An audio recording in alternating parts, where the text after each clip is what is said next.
और उसके बाद ये जेडीएस और कांग्रेस का सत्ता का खेल चालू हुआ, भ्रष्टाचार का केस चालू हुआ। ये कांग्रेस और जेडीएस दोनों परिवारवादी पार्टियां हैं मित्रों। लोकतंत्र में परिवारवादी पार्टियां कभी जनता का, गरीब का कल्याण नहीं कर सकती। मित्रों, आज मैं आपको बताने आया हूं कि यहां पर भारतीय जनता पार्टी पूर्ण बहुमत के साथ आपका आशीर्वाद प्राप्त करने के लिए लड़ रही है। आज मैं कर्नाटक की जनता को बताने आया हूं, जेडीएस को दिया हुआ एक एक वोट, जेडीएस को दिया हुआ एक एक वोट कांग्रेस पार्टी के पास जाने वाला है और कांग्रेस पार्टी को दिया हुआ एक एक वोट सिद्धरामैया और उनकी एटीएम सरकार, जो दिल्ली का एटीएम थी, भ्रष्टाचार करती थी, उसको जाने वाला है। मित्रों, आज मैं कहने आया हूं, मोदी जी के नेतृत्व में देश को सुरक्षित करने वाली भारतीय जनता पार्टी एक और है और दूसरी ओर राहुल बाबा के नेतृत्व में टुकड़े टुकड़े गैंग के साथ जुड़ी हुई कांग्रेस पार्टी। ये दोनों के बीच में आपको तय करना है। मित्रों, मैं कर्नाटक में आया हूं, मैं आपको कहने वाला आया हूं, पीएफआई पर नरेंद्र मोदी जी ने बैन लगा दिया, पीएफआई को बंद कर दिया। मुझे बताइए मित्रों, पीएफआई पर बैन करना चाहिए नहीं करना चाहिए? जोर से बोलो, करना चाहिए नहीं करना चाहिए? ये जब कांग्रेस की सरकार थी तब पीएफआई पर 1700 से ज्यादा केस वापिस लेने का काम किया था। ये नरेंद्र मोदी सरकार, आप मुझे बताओ भाई, अयोध्या में राम मंदिर बनना चाहिए या नहीं बनना चाहिए? जोर से बोलो, बनना चाहिए या नहीं बनना चाहिए? सालों से कांग्रेस पार्टी इसको अटका रही थी, लटका रही थी, भटका रही थी।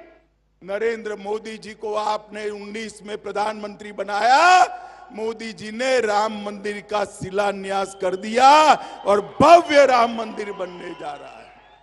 मित्रों, देश को सुरक्षित करना चाहिए या नहीं करना चाहिए? जोर से बोलो, करना चाहिए या नहीं करना चाहिए? इस सालों से कांग्रेस पार्टी, सोनिया और मनमोहन सिंह 10 साल तक रहे, कई सारे हमले हुए, पाकिस्तान के कोई जवाब नहीं दिया जाए। मोदी जी की सरकार बनी, मोदी जी ने उस वक्त भी पाकिस्तान ने हमला किया उरी और पुलवामा पर। 10 ही दिन में सर्जिकल स्ट्राइक और एयर स्ट्राइक कर पाकिस्तान के घर में घुसकर आतंकवादियों का सफाया कर दिया। माताओं, भाइयों, बहनों, मोदी जी ही देश को सुरक्षित कर सकते हैं, मोदी जी ही देश को समृद्ध कर सकते हैं, एक कांग्रेस पार्टी नहीं कर सकती। एक सीएम पद है, सीएम के लिए डीके शिव कुमार और सिद्धरामैया दोनों लड़ रहे हैं और दूसरे भी कई प्रत्याशी तैयार हैं। इनकी लड़ाई में कर्नाटक की जनता का कल्याण नहीं होगा। कल्याण, कर्नाटक का कल्याण करना है तो केवल और केवल भारतीय जनता पार्टी की सरकार चाहिए। मित्रों, मोदी जी ने गरीबों के घर में गैस भेजा, शौचालय भेजा, बिजली भेजी, बैंक अकाउंट भेजा, 5 लाख तक का स्वास्थ्य का पूरा खर्चा उठाया।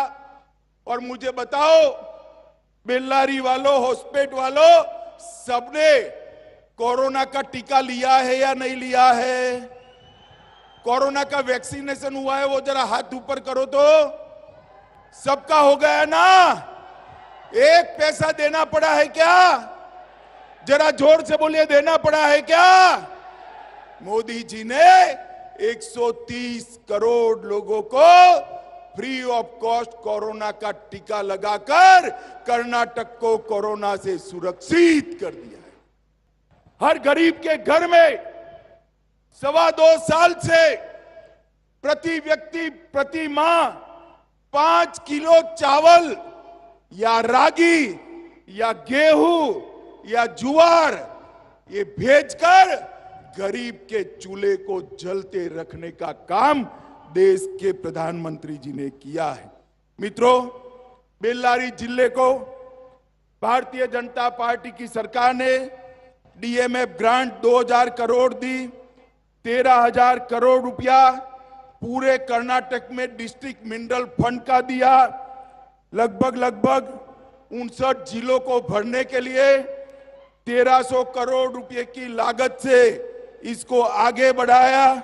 60,000 लोगों के घर में जल से नल भेजा। इसके साथ साथ हर किसान को प्रति साल 6,000 रुपया। भैया बैठ जाओ, कुछ नहीं हुआ है, बैठ जाओ पीछे बैठ जाओ, सारे लोग बैठ जाइए। हर किसान को 6,000 रुपया प्रति साल भेजकर मोदी जी ने गरीब किसान का काम करने का किया है। येदियुरप्पा जी की पहले सरकार थी, अब बोम्मई जी की है। 9 लाख दुग्ध उत्पादकों को 1644 करोड़ रुपया दिया। खाद में सब्सिडी 140% बढ़ाई। सूक्ष्म सिंचाई योजना 1100 करोड़ रुपए की लागू की और एमएसपी के अंदर भी ढेर सारे बढ़ोतरी की। माताओं, भाइयों, बहनों, मैं अंत में एक ही बात करना चाहता हूं। आप मुझे बताइए, ये कश्मीर हमारा है या नहीं है? जोर से बोलिए, है या नहीं है? ये कश्मीर के अंदर से धारा 370 जानी चाहिए थी या नहीं जानी चाहिए थी? ये कांग्रेस पार्टी, ये जेडीएस, ममता, समता, एसपी, जेडीयू, ये सारे कहते थे 370 नहीं जानी चाहिए। मोदी जी ने कलम के एक झटके से धारा 370 को हटाकर हमेशा के लिए कश्मीर को भारत के साथ जोड़ने का काम हमारे नेता नरेंद्र मोदी जी ने किया है। अरे राहुल बाबा कहते थे खून की नदियां बह जाएगी। राहुल बाबा, खून की नदियां छोड़ो, किसी की कंकर चलाने की हिम्मत नहीं हुई है, कंकर चलाने की हिम्मत नहीं हुई है। ये भारतीय जनता पार्टी की सरकार है। माताओं, भाइयों, बहनों, मैं आपको कहकर जाता हूं, एक बार मोदी जी पर भरोसा करिए, एक बार येदियुरप्पा जी पर भरोसा करिए। हम कर्नाटक में एक ऐसी सरकार देंगे जो 5 साल में कर्नाटक को भ्रष्टाचार से मुक्त करेगी और कर्नाटक को पूरे दक्षिण का 1 नंबर का राज्य बनाएगी। ऐसी सरकार हम देंगे। मुझे बताओ, कमल के निशान पर वोट करोगे? अरे ऐसे नहीं भाई, हाथ ऊपर उठाकर बताओ, कमल के निशान पर वोट डालेंगे? जोर से बोलिए, डालेंगे।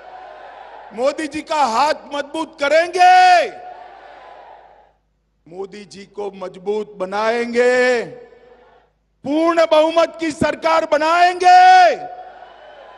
तो मेरे साथ दोनों हाथ उठाइए, उठाइए दोनों हाथ और प्रचंड आवाज से बोलिए, भारत माता की, भारत माता की, वंदे वंदे वंदे।